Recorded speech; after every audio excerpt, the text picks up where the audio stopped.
The first thing you notice is the silence. Not the soft silence of snow falling on open fields, where the world becomes gauze and forgiveness and the cold feels almost like a gift. This is a different silence. A compressed silence. A silence with teeth. It is the silence of a man who has stopped moving not because he is tired, but because somewhere behind him, somewhere in the gray lattice of birch and oak and frozen briar, something changed. A sound ended that should not have ended. A bird went quiet before its song was finished. He presses himself against the bark of an ancient oak. The bark is black from last night's freezing rain, and it is cold enough against his spine to feel like a blade laid flat. He breathes through his mouth. He has learned this, the hard, specific lesson of winter breath, that the nose sends up a plume in cold air, a small white flag of visibility, a signal to anyone watching from the tree line that a living body stands here, warm and frightened and still, against this tree. He breathes through his mouth and lets the cold come in that way, and he waits. The forest in January does not welcome. It does not shelter in the way the word shelter implies comfort or intention. It stands like a cathedral built by something that does not worship what men worship. Its nave the long corridors of bare branches above, its floor a mosaic of crusted leaves and ash-gray ice. Its silence the silence of a sermon given in a language no congregation was meant to understand. And yet this man has chosen it. Or rather, the world outside it, the world of market crosses and sheriff's warrants and the grinding machinery of feudal consequence, has chosen it for him. He was once called by a name. In a village, in a life that feels now like something that happened to a different body, people spoke that name across fence posts and cooking fires and the low murmur of Sunday Mass. His mother said it the way mothers say the names of children they are not sure will survive infancy, with a weight of hope in the syllable, a small prayer disguised as ordinary speech. That name is gone now. The parchment nailed to the market cross at Warham does not carry it. It carries a description. Brown cloak. Missing 2 fingers on the left hand. Last seen near the mill. As if a man can be reduced to his damages, his absences, the things that have already been taken from him. The mill is ash. The village does not speak of him. To speak of him is to become complicit, and in the winter of a failed harvest, in a village already hollowed by the Lord's grain levy and the priest's tithe and the slow arithmetic of hunger, no one can afford the luxury of loyalty to a man the law has made untouchable. And so the forest. He has been in it long enough that the reckoning of days has become approximate. A rough count kept by the angle of light through branches, the depth of cold at the hour before dawn, the way his hunger has changed its quality. In the first weeks it was loud, insistent, a kind of grief. Now it has gone quieter, more businesslike, as if it too has adapted to the conditions of survival. He has adapted with it. He has been learning the language of this place syllable by syllable, the way a child learns the language of a village it was dropped into without preparation, by necessity, by failure, by the painful education of getting things wrong and surviving the wrongness. He knows now that the inner bark of a young elm, stripped and boiled in melted snow for the length of time it takes to recite every prayer he can still remember, produces something the body will not celebrate but will accept. He knows that the fat rendered from a rabbit, trapped not with the elegant snares of folklore but with a crude loop of twisted cord set low and flat along a run in the frost, can be rubbed into cracked leather to buy a boot another fortnight of integrity before the seams begin their final argument with the mud and the cold. He knows that ice accumulates thicker on the north side of a boulder, that a hollow log facing east cups the first pale warmth of morning and holds it briefly, that will retain something approaching warmth even when wet, while linen, once soaked, becomes a cold compress worn against the skin, a garment that has changed allegiances. These are not the lessons written in any manuscript. They do not appear in the herbals or the computus or the agricultural treatises that monks in warm stone rooms produce for the instruction of men who will never need them. These are lessons taught by frostbitten fingers and the particular misery of a night so cold that sleep, that humble mercy, becomes something the body refuses, the mind refusing to release its grip on wakefulness because some old instinct understands that some sleeps in some temperatures do not end. He does not think of himself as a learned man. He does not think of himself as a wise one. He thinks of himself, in the stripped and honest vocabulary that extreme cold enforces, as a man still breathing. He thinks of the morning as something to be earned rather than received. He thinks of the sound, that small, unfinished sound in the tree line, and he waits, and the silence continues, and after a time he decides it was a branch. Just a branch, releasing its held breath of ice, as all things eventually must. He pushes off the oak and moves again. Slowly, deliberately, each boot placed with the care of a man who knows that a frozen twig announces him, that a broken crust of ice is a word spoken in a language his pursuers read fluently. He is learning to move the way the forest moves, without declaration, without the upright confidence of a man who belongs to the visible world. Patient, like something that has decided to become part of the landscape rather than a figure imposed upon it. And this is where his story begins. Not at the moment of his crime, whatever the sheriff's men have decided to call it. Not at the market cross, not at the burned mill, not at the moment the grain was taken and the thing inside him that had always deferred, always bent, always absorbed the weight of other men's authority, broke. It begins here, in the cold, in the silence, in the space between one breath and the next. Because survival always begins in the body before it begins in the mind. And the body, against every argument the winter makes, has decided to continue. What it will cost him, what it has already cost the others who have made this same choice, who have pressed their backs to trees and forests like this one and breathed through their mouths and waited for a silence to resolve, that is the story the cold keeps. Not in any chronicle, not in any court record, in the frost itself, in the bark, in the particular quality of silence that only a man who has something left to lose can fully hear. There is a particular smell to a fire that must not be seen. It is not the smell of warmth, not the generous, open-handed smell of a hearth in a house where the shutters are closed and the pot is full and the family has gathered in the particular intimacy that cold enforces on the willing. It is the smell of reluctance, of wet wood persuaded against its nature to give heat without giving light, of smoke pressed low by pine canopy, moving along the forest floor like something ashamed of itself, clinging to a man's cloak and beard and the rough weave of his woolen hood for days after the last ember has been buried and the site abandoned and the careful work of erasure completed. An outlaw's fire is an act of theology. It is built the way certain prayers are offered, not aloud, not with the full declaration of a man who believes he is heard, but quietly, in the smallest possible gesture, in the hollow of cupped hands, in the dark before dawn when the need has become larger than the fear. It is fed with the driest matter that can be found, dried moss, the papery inner bark of birch, the last of the tinder kept against the body where body heat alone has kept it from absorbing the pervasive damp of a medieval winter forest. It is coaxed rather than commanded, and it is watched with an attention that has nothing to do with warmth and everything to do with visibility, because a fire that throws a column of smoke above the treeline in daylight is a fire that can be read from a hilltop by a forester's trained eye, and a forester's trained eye in the 13th century was connected directly to the machinery of royal law, which turned on such observations with a speed and a completeness that the village poor rarely survived intact. The forest law was older than most living men could remember. It had been sharpened and extended by the Normans, but its roots went deeper than any particular conquest. By the time of Edward I, it had calcified into something that operated less like law and more like theology, a sacred order of protected space in which the crown's claim was absolute, eternal, and enforced by officers whose authority within the wood exceeded that of any local lord or bishop. The verderers rode their circuits. The regarders made their counts. The agisters measured the pasture.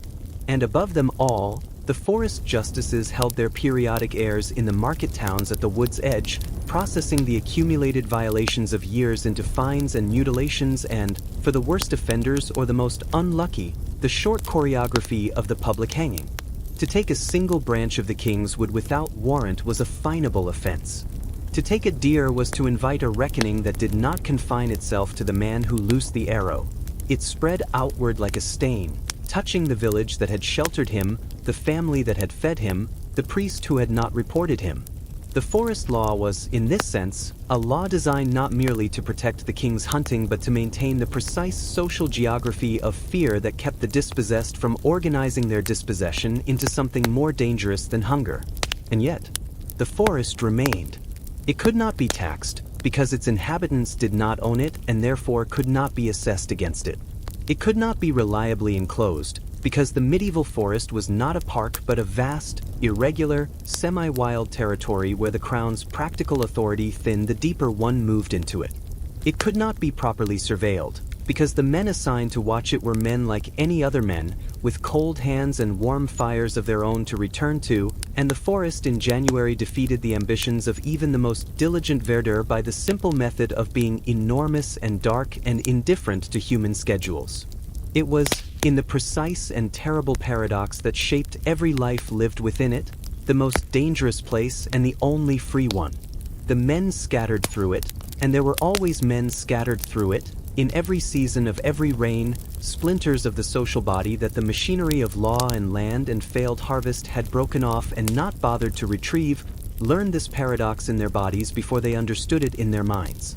They learned that the forest would not give easily, but that it would give.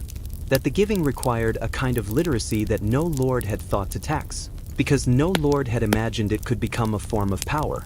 Hawthorn berries in deep winter, the last of them, shrunken and fermented slightly on the branch, could be stripped and pressed between the palms into a paste the color of old blood, heavy and acid, that sat in an empty stomach like a stone wrapped in something almost resembling nourishment.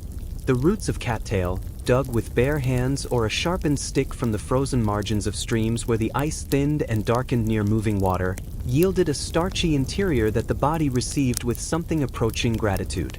Pine needle tea, brewed by packing a cupped piece of bark with needles and pouring melted snow over them, allowing the slow infusion of something sharp and resinous and deeply unpleasant, the body came to accept, because the body, given sufficient need, accepts what it is given and asks the refinements later.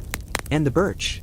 The white birch, its bark peeling in thin translucent layers like the pages of a book written in a language older than Latin, offered at its inner layer, the soft, pale, almost sweet cambium beneath the white outer skin, something that could be stripped and chewed slowly, the way a monk works through a difficult passage of scripture, with patience and with the understanding that the meaning does not arrive immediately, that resistance is part of the process, that the body's initial rejection of this pale, papery sustenance is not the final word on the matter. Between these meals, if the word meal can be extended to cover the full range of what necessity requires it to cover, there was movement. Always movement, because the cardinal error of winter survival, the error that the cold waits for with the patience of something that has been waiting since long before men began making their errors in these woods, is stillness. To stop moving in the medieval forest in January is not to rest. It is to open a negotiation with the cold that the cold will not lose. The body's heat is finite. The cold is not. The terms of this negotiation have always favored only one party, and the outlaw who understood this, who felt it in the first deep settling of exhaustion in his thighs and refused it, stood again, moved again, however slowly, however aimlessly, was the outlaw who woke up.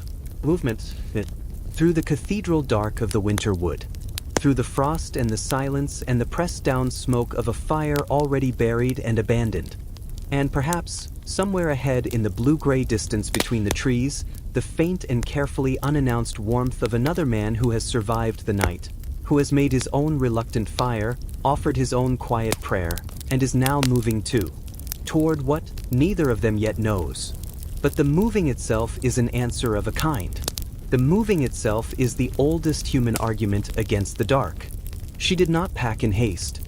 This is the detail that stays with you when you turn the story over in the way that old stories must be turned, slowly, against the light, until the grain of the thing becomes visible.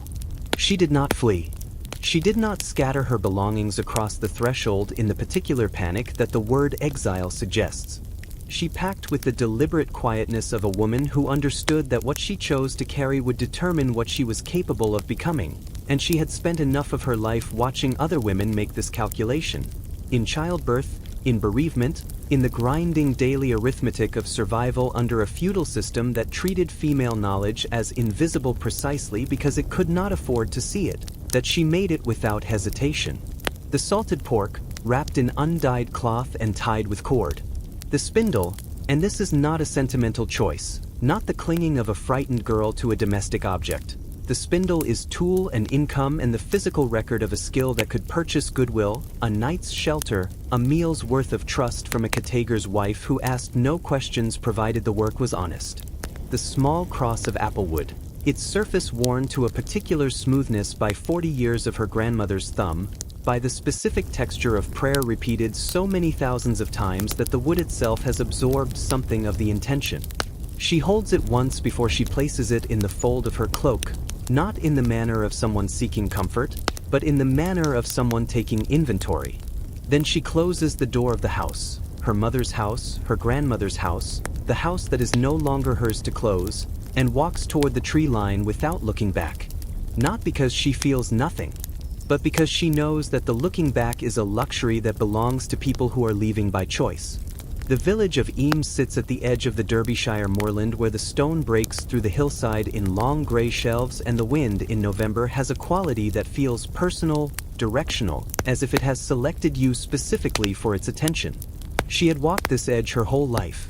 She knew the way the ground changed at the tree line, how the soft turf gave way to the harder, root-crossed soil of the wood's margin, how the temperature dropped by something measurable and unpleasant the moment the canopy closed above you. She had gathered herbs here in summer, mushrooms in autumn. She had never slept beneath it. It had never, before this morning, been anything other than the edge of the world she knew. She found him 3 weeks after the warrant was posted. 3 weeks is a long time to survive alone in a November forest with no preparation and no knowledge of the cold beyond what ordinary village life imparts. He had survived it by luck and by stubbornness in roughly equal measure, and the evidence of the cost was written clearly in the particular geography of his face, hollowed along the cheekbones, bright in the eyes with the specific brightness that extreme cold and sustained hunger produce in a man's eyes, which is not the brightness of alertness or of hope but the last brightness of a thing burning through its final reserves. A candle looks most luminous in the moments before it goes out. She did not embrace him. She set down the pack and opened it and made him eat the pork slowly. Slowly, she said, without raising her voice, because the body that has gone without for long enough will reject abundance with the same violence it rejects poison if not managed carefully. And while he ate, she looked at his hands, his feet, the gash along his forearm that he had wrapped with a strip of his own shirt, and which had not gone the color of infection yet but was tending in that direction with the quiet purpose of a thing that has decided where it is going. What she had brought was not only food. This is the part that the ballads never carry, because ballads are interested in the dramatic gesture, the sword raised, the stand made, the name called out across the field. They are not interested in the inner lining of an animal stomach, dried and stretched over several days into a thin, almost translucent membrane that can be cut into strips and wound tightly around a wound to exclude the winter air and the particular rot that winter air carries into open flesh when a man has no shelter from it. They are not interested in pine resin, collected in the slow golden tears that ooze from a cut in the bark and heated over a reluctant fire until it runs liquid and clear, applied with a stick to the separated sole of a boot to create a bond that the mud and the cold and the miles will need to argue with seriously before they win. She knew these things the way she knew how to card wool, how to judge by the smell of bread whether the oven was ready, how to assess the readiness of a dye bath by the color of a thread dipped and lifted. She had not been taught them as a body of knowledge with a name. They had accumulated in her hands and her nose and the judgment behind her eyes across the years of watching older women work, of being given tasks and completing them and being given more, of the long apprenticeship that the medieval world offered women in place of education, which was, if undertaken with sufficient attention, a form of education more complete and more practically useful than anything available in any scriptorium. She knew which roots the frozen ground would yield to a thin stick and patience, the cattail's starchy heart, the yellow dock's bitter interior that could be boiled into something the body accepted as medicine even if it refused to accept it as food. She knew which ones the body would reject with a violence that left a man cramping and sweating in the cold in a way that unmade in an hour whatever warmth he had managed to accumulate. She knew the difference between the frost patterns on the north and south sides of standing water, between the track of a rabbit and the track of a rat, between the branch break sound of an animal and the bootstep sound of a man trying to move quietly. She knew, with a certainty that she had no language to articulate and no need to articulate, that survival in the medieval forest was not an act of heroism. It was not the thing the ballads made of it, the lone figure standing against the crown, the outlaw with his bow and his justice. It was domestic. It was the patient translation of the knowledge of the hearth into the knowledge of the wild, the carrying of home into the place where home had been taken, the insistence that the body's needs remain the body's needs regardless of the legal category one has been assigned. She bound his arm with the dried membrane. She resealed his boot sole. She set snares along the stream bed with the cord she had thought to bring. And then she sat beside him in the hollow they had made of branches and packed earth, and she took out the spindle, and she began to spin, not because the spinning could be sold here, not because the thread was needed, but because the sound of the spindle, its soft whirring weight, its rhythm, the particular quality of attention it required from the hands, was the sound of her grandmother's house, of her mother's house, of every house she had ever belonged to. And in the forest, in the cold, with the warrant and the winter and the distance between herself and everything she had been pressed against her like a stone, she needed to hear something that sounded like home. The thread grew in the firelight. The cold pressed at the walls of branches. Somewhere outside, the first snow of the season began its quiet erasure of the day's footprints, covering the evidence of two people who were not, by the law of the land, supposed to exist. What the law could not erase was what she carried in her hands. That knowledge was older than any warrant. It would outlast the winter. It would outlast, in ways that neither of them could yet know, everything that was coming. They moved in the space between snowfalls. This is a narrower corridor than it sounds. In the midwinter of 1283, along the borderlands where the English crown's administration thinned like ice over deep water and the Welsh custom it had not yet fully swallowed continued to operate in the margins with a quiet, persistent defiance, the weather did not offer its pauses generously. It offered them the way a miser offers a coin, briefly, grudgingly, with the clear implication that the debt was already accumulating. Between one snowfall and the next there might be half a day. There might be less.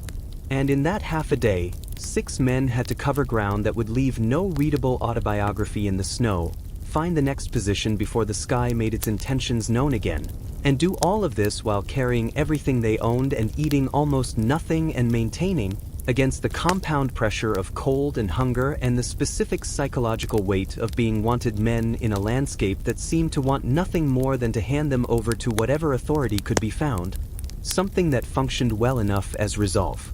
They moved the way rumors move, but without declaration, without the readable silhouette of upright men crossing open ground in daylight.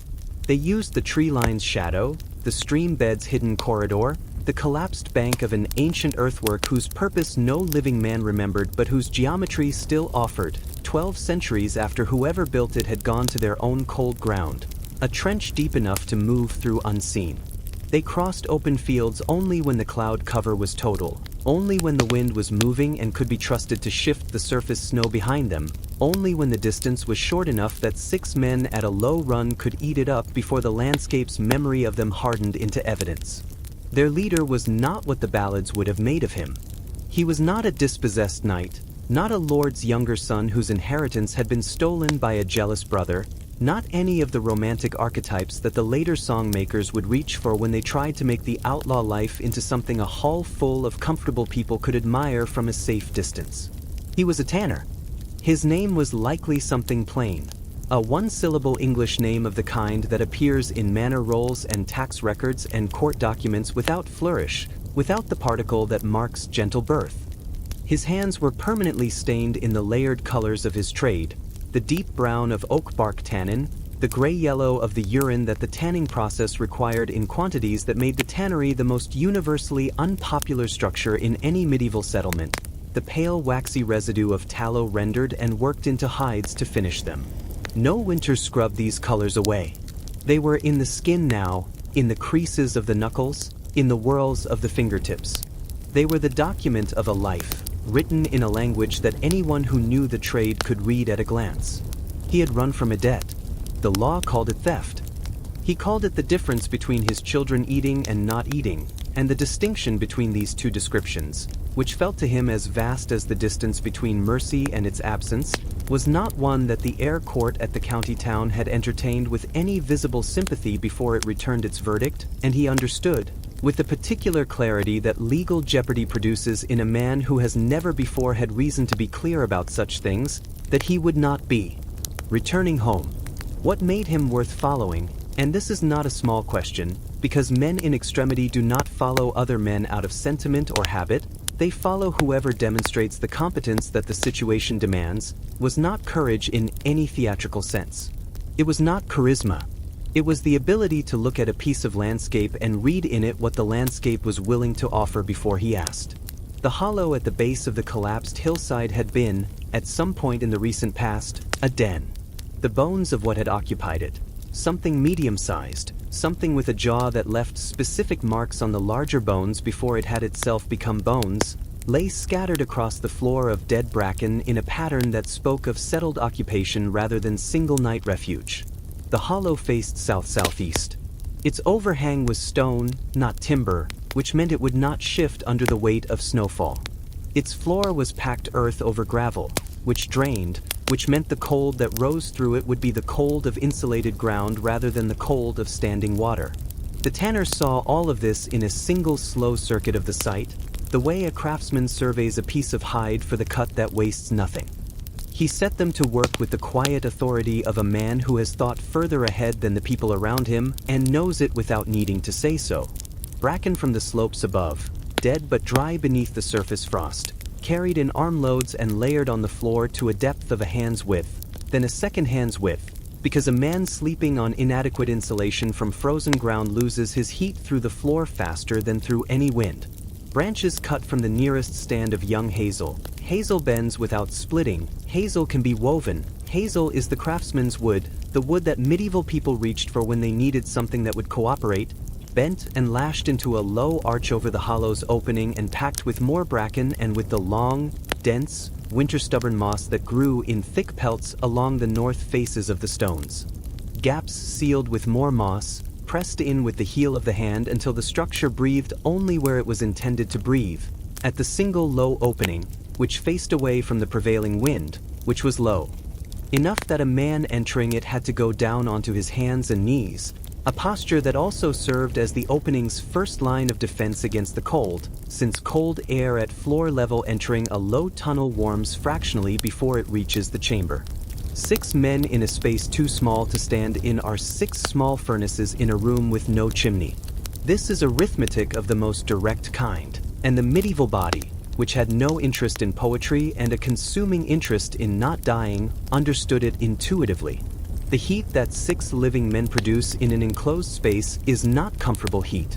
It is humid, close, laden with the smell of wet wool and unwashed skin and the particular sour note of bodies that have been burning their last reserves for weeks. But it is heat, and heat in the midwinter borderlands of 1283 is the difference between a man who wakes up and a man who does not, and no one in that hollow had any remaining capacity for fastidiousness about the conditions under which they preferred to continue existing.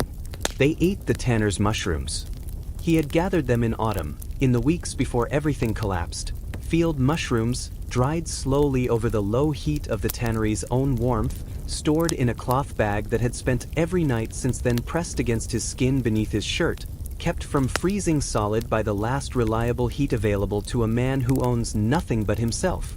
Rehydrated in water from melted snow, heated in a clay vessel so small it could be palmed, combined with the last strips of dried flesh from something that had been a deer, taken against the forest law, taken with the full knowledge of what that taking risked, taken because the alternative was starvation and the forest law does not negotiate with the body's arithmetic. The result was something that could not honestly be called a meal, but could honestly be called the reason 6 men woke up.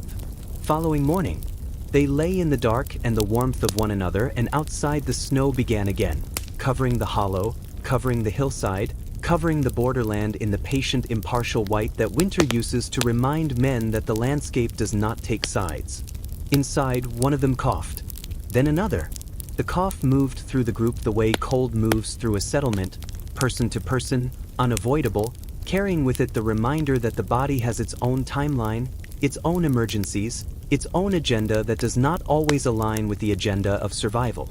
The tanner listened to the cough in the dark and said nothing, but in the morning he would need to think about what it meant, about how long a man with wet lungs could keep moving through chest-deep drifts, about whether 6 men could still move as 6 men, or whether the mathematics of survival was about to demand a cruelty that none of them had yet been required to practice on one another.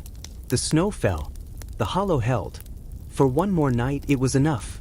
The darkness came before they were ready for it. It always did. This is one of the things that the chronicles, those careful, vellum-bound accounts of kings and sieges and the movements of armies across named fields, do not record about the medieval winter. That the darkness is not simply the absence of light, that it has weight, that it arrives in the afternoon, in the space between the last usable gray of the sky and the full black of a moonless night, with a quality that presses inward on a man who has no walls between himself and it, no shutter to close, no tallow candle to touch a flame to, no threshold to step across into the warm animal smell of a house where other people are. The darkness of the open winter forest is not the darkness of a room.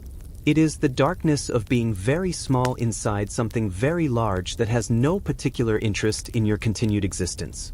By December in the north of England, the sun rose pale and unconvinced, a thin brightening at the horizon that never quite became warmth before it began, almost apologetically, to retreat.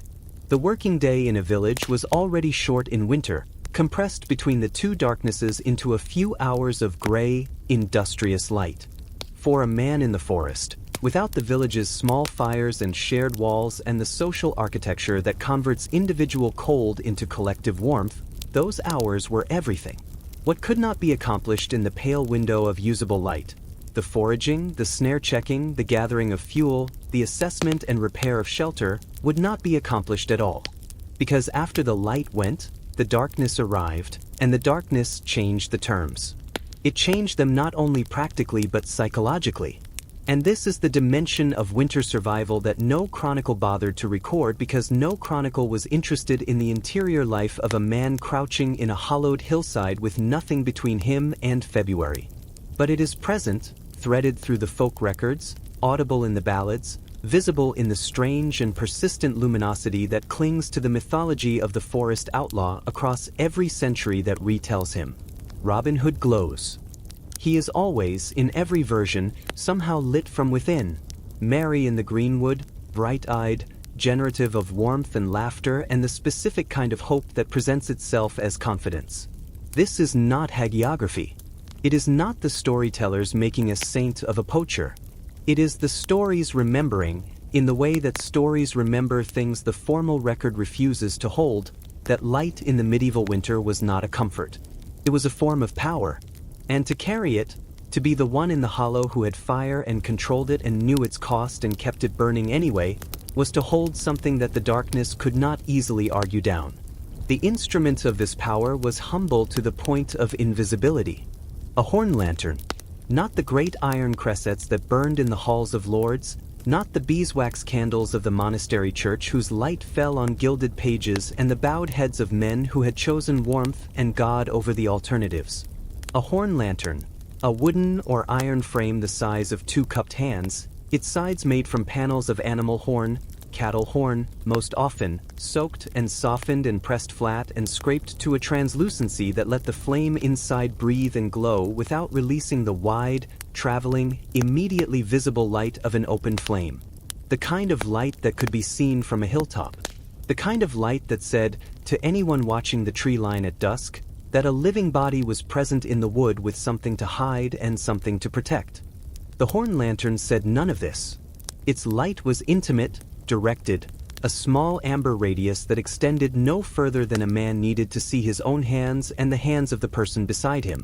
It could be shuttered completely with a flap of the same scraped horn, snuffed to nothing in a single motion at the first sound of an approach that required invisibility. It was, in the precise engineering logic that necessity produces when it is given enough time and enough cold to work with, a solution to 2 problems simultaneously, the problem of light and the problem of being found by it. It separated with the thin translucent wall of an animal's horn, the act of seeing from the act of being seen. To make one in the forest, with the tools available, was not a simple undertaking. Horn required soaking and heat and the specific manual knowledge of how much pressure and for how long before the material became workable without becoming brittle. The frame required the ability to cut and join wood or metal with precision that cold-stiffened hands resisted. The tallow candle inside, short, thick, pressed from whatever animal fat the last several weeks had yielded, required a wick of twisted plant fiber that burned slowly enough to justify the weight of carrying it. All of this is craft. All of it is knowledge accumulated by hands and passed between them without ever being written down, because the people who held it were not the people for whom writing was performed. And this is the paradox that the darkness makes visible, if you are willing to look at it directly. The men and women who lived outside the law's protection, who had been stripped of property, of name, of the social armature that medieval life required its participants to wear, were not thereby stripped of knowledge. They carried it in their bodies, in the specific gestures of the tanner's stained hands working a piece of horn over a low heat, in the woman's fingers pressing moss into the gaps of a branch-roofed hollow, in the mental cartography of a forest margin held by a man who had walked it in 4 seasons and knew where the ice thinned and where the ground gave way and where the Verdeurer's circuit ran and what hour he could be expected to pass. This knowledge had no legal status. It appeared in no inventory, no will, no court record. It was, by every formal measure of the medieval world, nothing. And it was everything. The outlaw tended his horn lantern the way a monk in a warm scriptorium tended his manuscript, with the same quality of careful, deliberate attention, the same understanding that the object in his hands was fragile and irreplaceable and constituted, in some sense that went beyond its immediate function, a form of meaning. The monk's candle lit the page. The outlaw's lantern lit the dark. Both men, in their entirely different relationships to the winter night, understood that the flame required tending, that without the tending, the work, whatever the work was, became impossible. The difference was that the monk, if his candle guttered, could light another from the one beside it, and the one beside it, and the one at the altar beyond, in a church whose stones held the warmth of 1,000 years of faith and whose walls stood between him and the January dark. The outlaw had what he carried. He held the lantern against his chest as the wind moved through the canopy above and the cold pressed inward with its particular, patient, textured weight. The flame inside leaned and recovered, a small argument, repeated endlessly, between the thing that wanted to go on and the thing that wanted it to stop. He had been watching this argument for weeks. He had decided, some time ago, which side he was on. But the tallow was almost gone. And tomorrow, or the day after, the question of light would become the question of what one was willing to do to keep it. What risks one was willing to enter. What edges of the forest, where the trees thinned and the village fields began and the law was a living presence rather than a distant rumor, one was willing to approach. The flame leaned, recovered. Outside, the darkness waited with the patience of something that has never needed to hurry. By February, the hunger had stopped shouting. This is the detail that the living find difficult to imagine and the dead cannot report. In November, hunger is loud. It is a creditor hammering at the door of the body with the specific, self-righteous energy of something that believes it is owed. It sharpens the mind in the way that acute pain sharpens it, clarifying, urgent, full of the insistence that this situation must be resolved. A man hungry in November is a man in motion, a man ransacking the available options, a man whose body is still making its demands in a language he can act on. By February, the language had changed. The hunger of deep winter, the hunger that has lasted long enough to become the body's permanent weather rather than its temporary emergency, does not shout. It settles. It becomes a gray internal silence, a flatness that spreads outward from the stomach into the limbs, making the legs heavy with a weight that is not the weight of exhaustion but of something more fundamental, as if the body has begun quietly renegotiating the terms of its commitment to continued effort. The mind slows. Simple decisions, which direction, how long to rest, whether the sound in the tree line is wind or footstep, acquire a drag, a thickness, as if they are being made not in the open air but through cold water. A man in this state is more dangerous to himself than any forester. His errors become quieter and therefore harder to catch.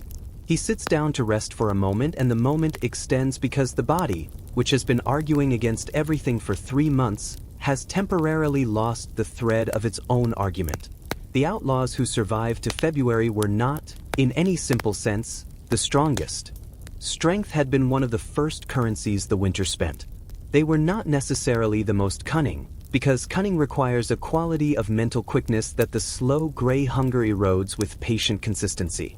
They were the ones who had understood, somewhere in the long dark weeks between first frost and deep cold, that the mind was a survival organ as surely as the liver or the lungs, and that it required its own specific nutrition, one that could not be foraged from a frozen stream bank or rendered from a rabbit carcass or brewed from pine needles in a bark cup. And so they told stories. This is not a small thing to say, and it should not be received as one. In the warm scholarship of later centuries, the oral tradition of medieval common people would be categorized and studied and assigned its proper academic coordinates: folklore, folk narrative, the pre-literate transmission of cultural knowledge. These are accurate descriptions that miss the point entirely. In a shelter that smelled of wet wool and packed earth and the close, sour intimacy of bodies that had long since relinquished the luxury of personal distance, a story was not a cultural artifact. It was a fire. It moved from the one who held it outward into the space around them, warming by proximity, and the people gathered around it leaned into it the way bodies lean toward any heat source, not from choice but from the older necessity that precedes choice. The stories were not always what the ballads would later make of them. They were not always the heroic narratives of grievance and resistance and the satisfying redistribution of wealth that the Greenwood mythology would crystallize into over the following 2 centuries. Some of them were small, painfully, precisely small. A man describing his mother's bread, not bread in general, not the concept of bread, but the specific loaf she made on Tuesday market mornings, the particular weight of it in the hand, the way the crust caught and darkened on one side because the oven's heat was uneven and she had never bothered to correct for it, the steam that rose when you broke it open and the smell of that steam, which was not simply the smell of bread but the smell of a specific kitchen on a specific morning with specific light coming through a specific window, and the other men in the hollow listening with their eyes closed and their faces arranged in expressions of concentration so intense it resembled pain, because they were not simply listening. They were rebuilding, from the raw material of another man's words, the interior of a warmth they no longer had access to. Some stories were legal histories. The grievance told again in the dark, the moment the bailiff's men arrived, the argument that preceded the act that changed everything, the specific face of the specific official who had applied the specific law that had made a man's previous life unavailable to him, told not for the pleasure of the telling but because the telling was itself a form of justice. When no court would hear you and no clerk would record your version and the parchment nailed to the market cross carried only the crown's description of events, the story told in the dark to men who had their own versions of the same story was the only tribunal available. It did not change the warrant. It did not unseal the mill or return the grain or resurrect the bailiff's man whose death had started the whole machinery of consequence turning. But it bore witness. And in the absence of all formal witnessing, the informal kind becomes sacred by default. But woven through the stories, beneath the grief, beneath the grievance, beneath the specific and irreplaceable details of ordinary life that the men were carrying in their mouths like the last of the tallow, were the practical currencies of group survival. Knowledge traded in the form of narrative because narrative is the form in which human beings have always most reliably retained and transmitted what they need to keep living. How to move through a snow-covered landscape under the management of the forest officials without leaving the readable autobiography of footprints. This was not delivered as instruction. It was delivered as the story of how someone had done it, specifically, once, in a place that could be named, in conditions that could be described. Walk in the track of deer where deer have already broken the crust, because a deer's print in fresh snow and a man's print in fresh snow tell the forester very different stories. Use the frozen stream bed as a road, where the ice holds your weight and the moving water beneath it has already erased the evidence of the last man who passed. Cross open ground only when the wind is active enough to shift the surface behind you. And judge the wind not by looking at it but by holding the back of the hand at cheek height and feeling which side chills first, a method so old it had no name. How to identify, from the safe distance of the tree line, the kind of settlement whose margins might carry what a group of hungry men needed without requiring them to enter the machinery of the law. Not the fortified manor, where the steward kept accounts and the gatekeeper kept records, and a man without evident purpose and legitimate papers was a man already 3 steps into a conversation he could not win. Not the market town, where the constable made his rounds and strangers were a category of person that the town had official procedures for managing. But the small monastery, undermanaged, its guesthouse obligations enshrined in the rule of Saint Benedict, its gatehouse kept by an elderly brother whose eyesight had not improved with the years and whose theology inclined him toward charity over interrogation. The isolated mill, whose owner operated at the margin of the Lord's authority and understood, from long practice, that flexibility about certain questions was the price of an untroubled life. The widow's farmstead, where the dogs were kept inside at night and the tradition of hospitality to the wayfaring stranger was not merely custom but the active practice of a faith that believed, with genuine conviction, that the stranger at the door might be something more than a stranger. These were not lessons extracted from books. They were the distilled intelligence of people who had been forced to learn the social landscape of medieval England from its underside, who knew which institutions were brittle and which were porous, which faces of authority would turn if approached correctly and which would not turn at all. The tallow candle burned low in the horn lantern at the center of the hollow.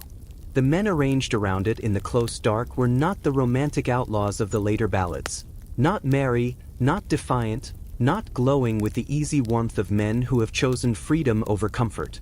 They were cold and slow and hungry in the deep, gray February way, and they were keeping each other alive with the oldest technology available to the human animal, which is the act of speaking into the dark in the presence of other people who are listening.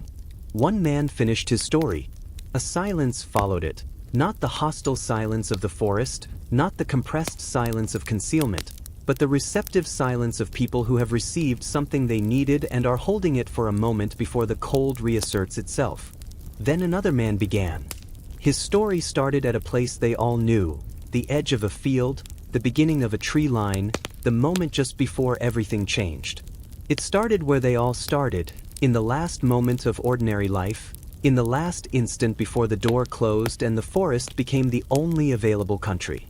Outside, the February dark pressed inward. But inside, in the close and breathing warmth of 6 bodies and 1 small flame, the stories moved like heat. And for a few hours, in the deepest part of the winter, it was almost enough to be warm. The thaw did not come as mercy. It came as sound. First, in the hour before dawn when the forest held its deepest silence, a crack, sharp and declarative as a spoken word, from the stream below the hollow where the ice had been building its thickness since November. Then another. Then the first slow metronomic drip from a pine branch overhead, where the frozen burden of weeks had found, in some imperceptible warming of the air too subtle for a human face to register, its reason to let go. Then the soft, almost gentle implosion of a snow shelf releasing from the branch roof of the shelter, not falling outward but collapsing inward with a breath, a long exhalation, as if the winter had been holding something in its chest since December and had finally, quietly, decided to put it down. The men inside the hollow woke to this sound in the particular way that people wake who have spent months sleeping lightly, not with the groggy, reluctant assent from deep rest, but instantly, completely, already listening before the eyes had opened, already running the inventory of possible threat before the mind had fully assembled itself. A new sound in the medieval forest is always first a danger before it is anything else. That is the grammar of the life they had been living. But this sound was different. This sound was not footsteps. It was not the deliberate quiet of a man trying not to be heard. It was the sound of the season releasing its grip, and the body, which had been conducting its own separate negotiation with winter for 4 months, running its own cold arithmetic of caloric debt and thermal loss and the slow spending down of everything that summer had deposited, registered it before the mind could name it. The thaw had come. And the thaw was not celebration. Every one of them knew this, in the wordless knowledge that the winter had taught them.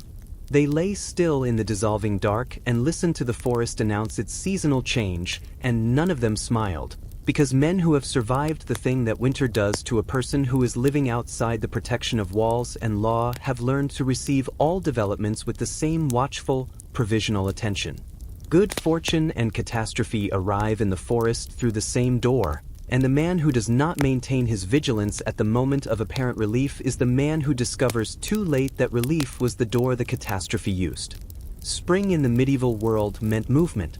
This is not the spring of poetry, not the spring of the lover, the farmer, the pilgrim setting out on the Canterbury road with a heart full of purpose and a purse enough for the journey.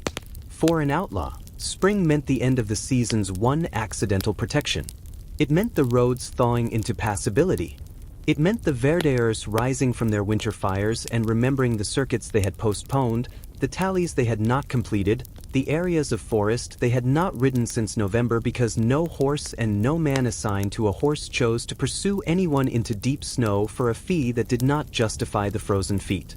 It meant the sheriff's office receiving new ink and new parchment and resuming the correspondence with the county's constables that the hard weather had interrupted.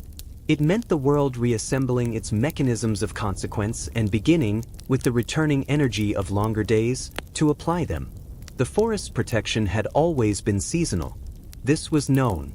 It had always been a winter arrangement, the cold as co-conspirator, the snow as the only reliable impediment to the organized pursuit of men the law had marked. The men who had spent the winter within the trees had not been safe. They had been merely more difficult to reach than the effort was worth. Now the calculus was changing. The roads that had been impassable were becoming passable. The distances that had deterred were contracting. The world outside the wood, which had seemed during the worst of January like a remote country, hostile and bright with its fires and its certainties, visible occasionally from a hilltop at nightfall as a cluster of lights that seemed to belong to a different kind of life entirely, was coming closer. And so the outlaws who had mastered winter faced the more demanding examination of spring. Winter's survival is elemental. Its problems are direct, and its solutions, though brutal in their requirements, are at least legible: cold, food, shelter, fire, movement. The body is the primary instrument and the body's needs are the primary curriculum. Spring survival is social. Its problems are human, which is to say they are layered, ambiguous, capable of deception, capable of kindness that conceals danger and danger that conceals opportunity. The man who had learned to read ice and bark and the behavior of winter birds now had to learn to read faces. To walk a road with the right weight of purpose, not too fast, which reads as flight, not too slow, which reads as uncertainty, both of which are readable to any reeve or constable who has been doing this work long enough to have developed the instinct for the category of person who does not quite fit. To speak, when spoken to, with the particular quality of ease that belongs to a man who has nothing to hide. And this is the most technically demanding performance available to a human being, because ease cannot be manufactured from effort, it can only be inhabited. And inhabiting it requires a quality of inner stillness that a man with a warrant against his name must maintain while the man he is talking to looks directly at him and makes his assessment. Some of them went back to villages.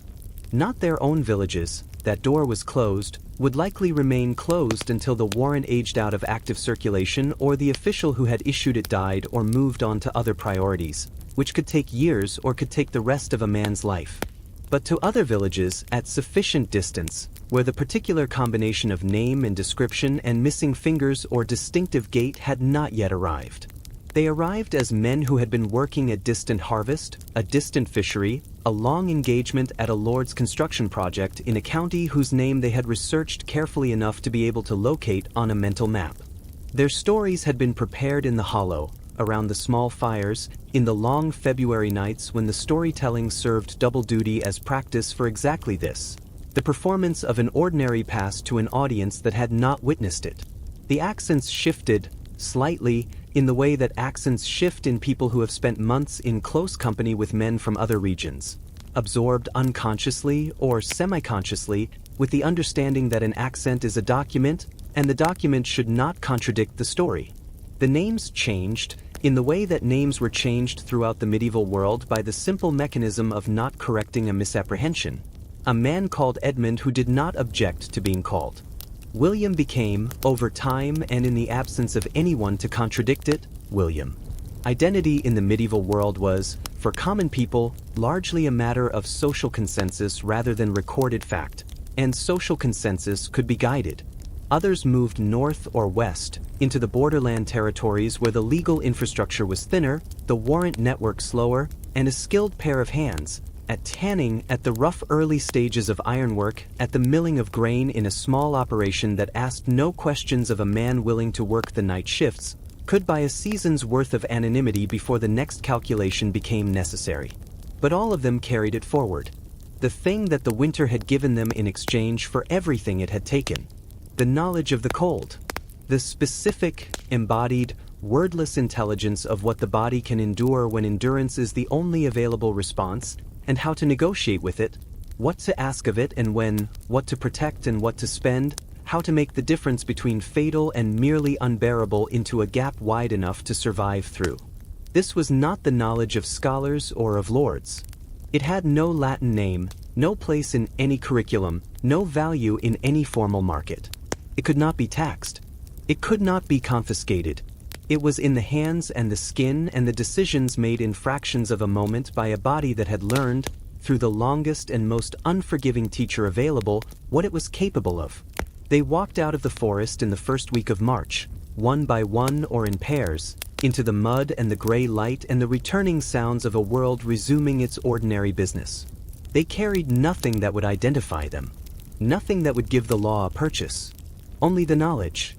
Only the cold that had entered them and been survived, which is the same as saying, only the understanding that they had already endured the worst that could be done to a man who has lost everything, and that they were still here, still warm enough to feel the change in the air, still breathing. And that, in the end, was the thing the winter had been teaching all along. Not how to die in the cold, how to remain.